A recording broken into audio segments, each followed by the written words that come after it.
মাদ্রাসার অধ্যক্ষের বিরুদ্ধে ধর্ষণ চেষ্টার মামলা, পুলিশকে জামায়াত নেতার হুমকি।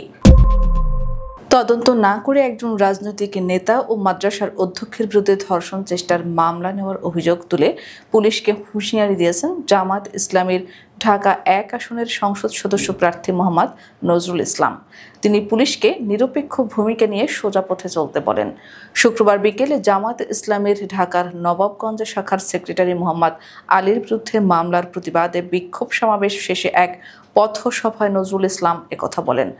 পথসভায় ছাত্র শিবিরের সাবেক কেন্দ্রীয় এই সাধারণ সম্পাদক বলেন, এই ঘটনায় আমরা প্রশাসনের কাছে গিয়েছিলাম, তাদের ভেরি ক্লিয়ারলি বলেছে কোনো রাজনৈতিকহীন উদ্দেশ্য যদি অভিযোগ দায়ের করা হয় এবং তদন্ত ছাড়াই যদি আপনারা তা গ্রহণ করেন তার কনসিকুয়েন্স কিন্তু ভালো হবে না।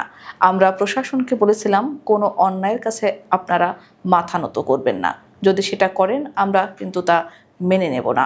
আমরা দেখতে পেলাম রাতের অন্ধকারে একটি মহলের ইশারায় টাকার বিনিময়ে মাওলানা মোহাম্মদ আলীর মতো একজন আলেমের বিরুদ্ধে মিথ্যা মামলা দেওয়া হলো। নজরুল ইসলাম আরও বলেন, রাজনৈতিক ময়দান শান্ত আছে, শান্ত থাকতে দিন, না হলে পরিণতি ভালো হবে না। অবিলম্বে মিথ্যা মামলা প্রত্যাহার করতে হবে, না হলে আপনারা যারা এর সঙ্গে জড়িত তাদের পেছনের দরজা দিয়ে পালাতে হবে।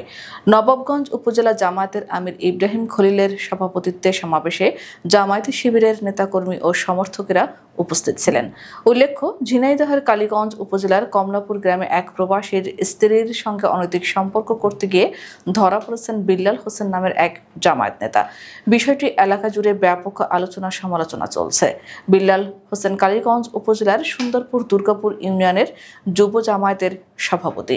স্থানীয়রা জানান, দীর্ঘদিন ধরে কমলাপুর গ্রামের প্রবাসীর স্ত্রীর সঙ্গে পরকীয়া সম্পর্ক গড়ে তোলেন জামায়াত নেতা বিল্লাল হোসেন। এরই জেরে গত বৃহস্পতিবার রাত 10:30টার দিকে প্রবাসীর স্ত্রীর ঘরে প্রবেশ করেন বিল্লাল হোসেন। সে সময় আপত্তিকর অবস্থায় বাড়ির লোকজন তাকে আটক করে, পরে তাকে মারধর করে ছেড়ে দেওয়া হয়।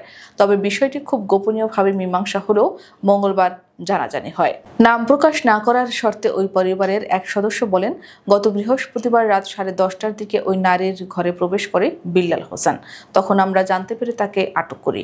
প্রসঙ্গত, বরিশালের উজিরপুরে গভীর রাতে প্রবাসীর স্ত্রীর সঙ্গে আপত্তিকর অবস্থায় ছাত্র শিবিরের নেতা মাইনুল ইসলামকে আটক করেছেন স্থানীয়রা, পরে তাকে পুলিশে দেওয়া হয়।